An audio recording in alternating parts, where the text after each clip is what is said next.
Hai hai sahabat Profit Twitter dimanapun kalian berada, kembali lagi bersama saya Iman Yupi Andika, SSI Magister Manajemen dalam channel kesayangan kita semua, Profit Twitter.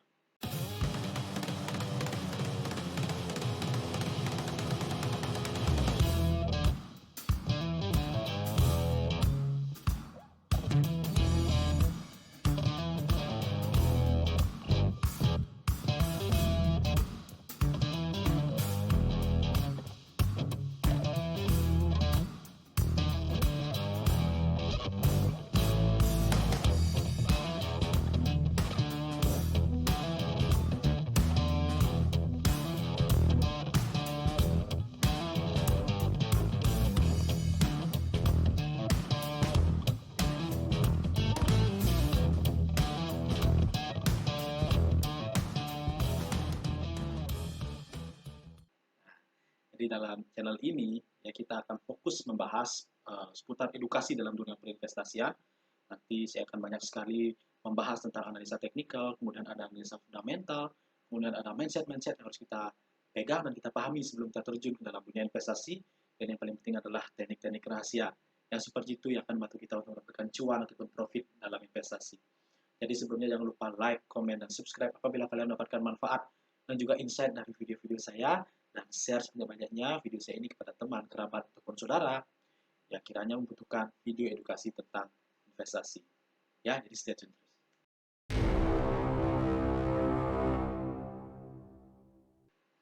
Baik, ya rekan-rekan sekalian, dalam video saya kali ini, segmen saya kali ini akan membahas tentang FOMO, ya, FOMO. Nah, teman-teman sudah ada yang tahu nggak apa itu FOMO? Ya, jadi FOMO itu adalah singkatan dari Fear of Missing Out, ya. Jadi bahasa bekennya adalah takut akan kehilangan momen. Nah, ya, jadi momen apa? Jadi ini sudah banyak sekali terjadi dalam dunia nyata, ya. Kita takut ketinggalan tren. Nah, takut eh, apa namanya kalah gengsi dalam membeli sesuatu. Jadi eh, ini berkaitan sekali dengan barang, ya barang yang mungkin saat ini sedang tren, ya yang dimana harganya melebihi nilainya. Kenapa bisa seperti itu? Nah, ada pertanyaannya nih, kenapa? Ya, karena ada yang namanya isu atau sentimen. Nah, jadi sentimennya ada dulu sentimennya. Ya, jadi misalkan nih, ya barang A terkena sentimen, akhirnya orang berbondong-bondong membeli. Nah, kemudian apa yang terjadi? Nah, jika orang sudah berbondong-bondong membeli, ya masuk ke hukum ekonomi, di mana jika permintaan melebihi penawaran, akhirnya harganya akan melambung. Ya, harganya menjadi tidak wajar dan juga harganya melebihi nilai sesungguhnya. Nah, ini kan parah sekali teman-teman ya. Jadi, kalau teman-teman tidak tahu apa yang teman-teman beli, ya ikut-ikutan beli aja, atau FOMO ini sudah terkena FOMO, itu kan bagaikan membeli kucing dalam karung. Ya, untung-untung kalau ada kucing dalam karungnya. Tapi kalau nggak ada, ya teman-teman sudah beli seharga kucing, ternyata isinya adalah karung kosong. Nah, ini kan bahaya. Dan ini sudah banyak sekali terjadi di dunia nyata dalam kehidupan kita sehari-hari. Entah mungkin teman-teman sadar atau tidak. Nah, ini contohnya dulu itu ada lohan, ya lohan. Itu harganya bisa sampai ratusan juta. Nah ya, mungkin terkenal eksotik ya, karena dahinya itu, ya, walaupun kalau digoreng pun rasanya juga tidak terlalu enak ya. Siapa yang pernah makan lohan? Dan juga kalau misalkan dipelihara itu mungkin dia perawatannya agak ribet. Tapi percaya atau tidak, harganya melambung tinggi pada saat itu. Dan orang menjadi FOMO, ya, artinya berbondong-bondong membeli, sehingga harganya menjadi meroket. Nah, kemudian apa yang terjadi? Ya, sekarang mungkin nggak nyampe ratusan ribu harganya ya, kalau yang kecil. Kalau yang besar mungkin masih nyampe.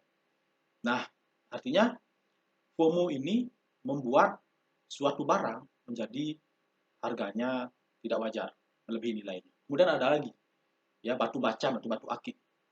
Nah ya, bagi pecinta batu bacan atau batu akik dulu, di tahun 2012 kalau nggak salah, pasti tahu dong harganya berapa. Ya, dan orang itu memburu, ya memburu batu bacan, yang dimana ada motif-motif atau corak-corak tertentu yang katanya langka. Nah, katanya langka, baru katanya. Dan kemudian yang katanya langka ini banyak dicari sehingga harganya menjadi sangat-sangat tinggi, ya, 3 digit. Kemudian kalau sekarang ya ada apa dengan batu bacan, batu akik? Mungkin kalau orang sekarang melihat di pinggir jalan itu lebih mirip kelereng ya. Nah, mungkin kasarnya kelereng karena sudah eh, tidak masuk akal dulu harganya. Kalau sekarang mungkin orang lihat di jalan pun tidak dipungut karena orang nggak tahu. Beda dengan dulu kan. Jadi kena isu bahwa batu bacan ada yang kayak gini. Motifnya yang seperti ini nih. Nah, ini motif kalau kayak gini ini dia makin langka dan juga paling mahal. Nah, kalau sekarang mungkin sudah beralih ya, sudah swifting ya, tidak seperti itu lagi coraknya. Nah, kemudian yang di baru-baru ini adalah tanaman ya. Nah, tanaman janda bolong. Mungkin teman-teman ada yang tahu nggak janda bolong? Nah, kalau di saya itu adalah tanaman yang bentuknya seperti apa namanya? Seperti segitiga itu ya yang di kartu domino ya, yang di kartu remi, maaf, kartu remi ya, tapi ada bolong-bolong di tengahnya 3. Nah, itu sekarang sangat apa namanya? Di isunya ya atau sentimennya sedang bagus sehingga orang menjadi FOMO dan berbondong-bondong membeli. Nah, itu kalau kita berbicara tentang barang-barang di dunia nyata, barang-barang yang sudah kita lihat ya yang ada di sekitar kita. Nah, bagaimana dengan instrumen investasi? Nah, ini juga berlaku untuk instrumen investasi, mau properti ya, mau apalagi saham. Ya, properti misalkan di tanah ya. Nah, ini erat sekali. Jadi misalkan di bagian ada tanah nih di daerah A misalkan, yaitu katanya akan dibangun bla bla bla, dibangun apa namanya, jalan tol kah, entah dibangun bandara kah, ya entah dibangun tempat wisata kah. Nah, kemudian jadi orang itu FOMO, berbondong-bondong ingin membeli tanah di daerah sana, sehingga harganya menjadi melambung tinggi, ya istilahnya bubble. Nah, bubble ya. Nah, kemudian apa yang terjadi? Karena sudah bubble terlalu tinggi, ya akhirnya bubble itu meledak dan kemudian kembali ke nilai asalnya. Apalagi kalau misalkan tadi isunya ternyata tidak terjadi, ya sentimennya tidak terjadi bahwa katanya akan dibangun tempat wisata ternyata nggak jadi. Nah, ini kan apa namanya menjadi bubble-nya lebih cepat lagi dia meledak. Nah, kemudian apalagi dengan kita ngomongin saham ya, saham kemudian kripto dan lain sebagainya. Nah, ini ada istilahnya pom-pom. Nah, pom-pom, pom-pom itu pump ya, pump artinya pompa-pompa. Nah, ini sangat sering sekali terjadi di saham ya. Jadi orang itu hanya mendengar bahwa saham ini akan naik nih. Akhirnya orang berbondong-bondong membeli ya mengikuti ajakan si pom-pom tadi. Akhirnya ya karena ada kepentingan bahwa si tukang pom-pom ini mungkin sudah memiliki sahamnya di awal. Kemudian pada saat dia mengumumkan, pada saat dia melakukan pom-pom, dia tinggal berjualan. Nah, pada saat dia membeli, harganya itu naik kan karena dia mungkin bekerja sama dengan beberapa apa namanya institusi atau mungkin beberapa bandar ya bisa dikatakan bandar yang keuangannya jumbo. Nah, akhirnya pada saat dia membeli, dia diam-diam membeli, harganya sudah naik nih. Ya, kemudian pada saat dia pom-pom, dia tinggal jualan. Nah, yang jadi korban siapa? Ya, retail seperti kita. Nah, terus sekarang bagaimana caranya biar kita tidak kena jebakan pom-pom ini? Ya, tidak cuma di saham ya, dimanapun itu, jika kita sudah melihat apa namanya sesuatu akan digoreng, sesuatu akan menjadi tren ya, atau sesuatu akan menjadi hal yang akan menjadi FOMO. Nah, jika ada barang yang kemudian terkena isu, terkena sentimen, yang akan berpotensi untuk membuat orang itu FOMO, nah teman-teman harus lakukan 2 hal. Tetap, ya. Yang pertama, analisa. Tetap analisa. Fundamental dan teknikalnya. Nah, ini balik lagi kan ke video awal saya. Nah, jadi semua barang yang kita mau beli itu kan ada namanya analisa teknikal, analisa fundamental. Ya, fundamental barang ini apa? Apa yang melandasi barang ini sehingga harganya sekian. Nah, jika harganya sudah mulai naik, ya kita harus waspada juga. Ya, waspada juga. Kita lihat secara teknikalnya. Ya, apakah harganya sudah kemahalan kah? Apakah harganya masih cocok kita beli? Nah, jika dia harganya sudah kemahalan, ya kita cari peluangnya, apakah masih bisa naik atau ini sudah di titik pucuk. Nah, karena kalau kita misalkan tahu fundamentalnya, ya tahu fundamental, tapi tidak tahu teknikal atau harganya sekarang itu berada di tingkat kemahalan atau kemudahan, ya kita tidak tahu nih. Ujung-ujungnya apa? Ya kita membeli di harga pucuk. Nah, harga pucuk, ya kemudian kita turun. Setelah kita beli, dia turun. Nah, itu artinya sudah kita menjadi korban pom-pom atau korban FOMO. Nah, kalau misalkan kita beli barang, ya kita FOMO, tapi bisa kita jual di harga tinggi, ya itu belum jadi korban. Tapi kalau kita sudah membeli barang di harga tinggi, kita nggak bisa jualan, atau kita jual rugi, nah kita sudah menjadi korbannya. Ya, jadi teman-teman harus pahami dua analisa, teknikal dan fundamental. Ini tetap harus, ya. Jadi fundamental itu kita mengetahui bagaimana apa yang menyebabkan harga dari sebuah barang itu naik. Momen apa yang menyebabkan dia naik. Nah, kemudian setelah kita tahu, kita pikirkan teknikalnya, apakah ada celah untuk kita masuk. Apakah sekarang saatnya kita untuk masuk, atau saat kita jangan beli sama sekali karena kita sudah tahu harganya di atas. Nah, ya. Jadi, analisa teknikal dan fundamental itu kan menentukan peluangnya. Ya, peluang dari si barang tadi ataupun si properti ataupun saham tadi. Ya. Jadi peluangnya sudah dapat, kemudian kita putuskan ya, apakah kita bisa masuk di sana, ya. Ini ada celahnya untuk kita masuk, ataukah sama sekali jangan kita beli.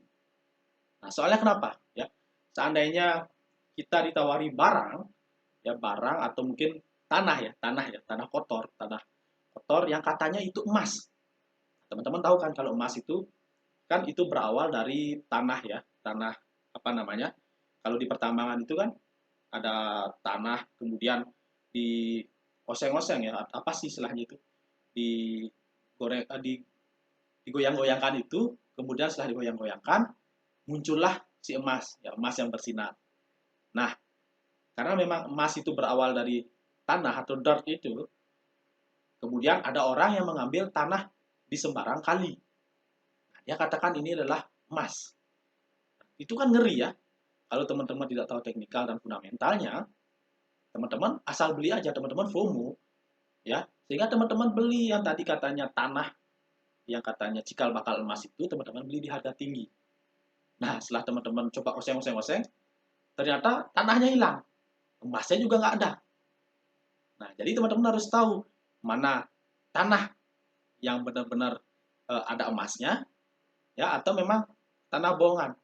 Jangan sampai teman-teman beli tanah yang dihargai oleh emas, yang dihargai senilai emas. Nah, ini kan bahaya. Nah, ya, jadi teman-teman sekalian, saya sudah bahas tentang FOMO, kali ini tentang FOMO, tentang bagaimana caranya kita mengambil peluang di tengah FOMO. Ya, memang FOMO itu bagus ya, karena akan menguntungkan salah satu pihak, tapi banyak pihak yang juga rugi. Nah, jadi siapa yang diuntungkan? Yang membuat sentimen pertama kali, membuat isu pertama kali, yang jualan barang pertama kali. Nah, jadi memang tujuannya dia adalah agar bisa jualan kalau orang FOMO. Tapi kalau kita yang ikut-ikutan FOMO, ya kita tidak bisa analisa teknikal dan fundamentalnya, ujung-ujungnya kita ya pasti rugi. Ya. Jadi penting sekali bagi kita kalau kita sudah mengetahui barang ini mulai ada peningkatan tidak wajar. Nah, seperti contohnya dulu Bitcoin itu ya, sudah nggak wajar pada saat dia pertama kali viral, ya Bitcoin itu pada saat pertama kali diperkenalkan, memang Bitcoin itu kan sudah ditemukan tahun-tahun jauh ya, tahun-tahun sebelumnya, kalau tidak salah tahun 2010-an. Tapi mulai dikenal masyarakat itu kalau tidak salah 2019 atau 2017. Nah, itu kan harganya jadi gila-gilaan kan, karena orang itu FOMO. Yang katanya itu adalah aset instrumen keuangan masa depan. Ya, dimulai dari adanya sentimen, kemudian orang menjadi FOMO, berbondong-bondong untuk membeli. Nah, kemudian apa yang terjadi? Ya, bagai efek bubble yang akhirnya pecah, kemudian harganya menjadi turun. Dan juga kebetulan diikuti oleh sentimen-sentimen negatif. Ya, yang menyebabkan harganya menjadi turun. Nah, tapi intinya adalah pada akhirnya sesuatu barang yang harganya melebihi dari nilainya pasti akan kembali ke nilai awal. Ya, kembali ke nilai awal, dan juga seiring dengan meningkatnya permintaan, harganya pasti akan terus ya mengikuti nilainya. Nah, jika permintaannya tinggi karena memang nilainya itu ada, ya harganya pasti akan mulai naik. Tapi kalau misalkan permintaannya rendah karena memang tidak ada nilainya, ya harganya akan terus turun. Turun terus sampai tidak bernilai atau tidak berharga. Nah, ya. Jadi, melalui video ini, saya harapkan teman-teman tidak ada lagi yang menjadi korban FOMO atau korban pom-pom. Ya, kalau misalkan kita di saham tidak menjadi korban pom-pom, teman-teman harus tahu apa yang teman-teman beli. Gimana caranya? Dengan analisa teknikal dan fundamental. Jadi jangan ikut-ikutan karena takut kehilangan momen. Nah, ya. Jadi sekian video dari saya. Ya, semoga video ini bermanfaat untuk teman-teman sekalian, bagi follower-follower saya. Nah, kemudian nyalakan terus loncengnya, nyalakan belnya agar kalian menjadi yang pertama untuk mendapatkan info-info menarik dan juga update-update terbaru, materi-materi terbaru, video, materi edukasi terbaru dari saya. Saya Imadi Dupi Andika, SSI Magister Manajemen, undur diri. Ya, see you on the next video. Bye-bye.